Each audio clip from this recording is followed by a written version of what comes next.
Why running is the ultimate full-body workout. Starting a daily running routine can be a challenging task, but the benefits to your physical and mental health are immense. Regular running can make you happier by improving your mood and giving you a feeling of uplift, even if you run at a walking tempo. Additionally, running burns a lot of calories, helps to maintain a normal body mass index, and strengthens leg muscles and bones. Contrary to popular belief, running is good for knee health and reduces the risk of developing cardiovascular disease. Before we move on, subscribe and hit the like button for more educational videos and better health. Furthermore, aerobic exercises, such as running, can improve brain function, help you sleep better, strengthen your immune system, and reduce the risk of dying from various forms of cancer.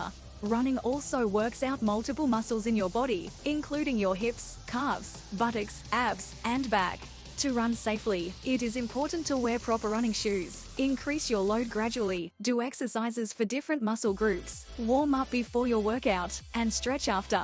When it comes to running on the street or on a treadmill, both have their advantages and disadvantages depending on various factors, such as weather and air quality. Overall, running can provide numerous health benefits and is a great form of physical activity to incorporate into your daily routine.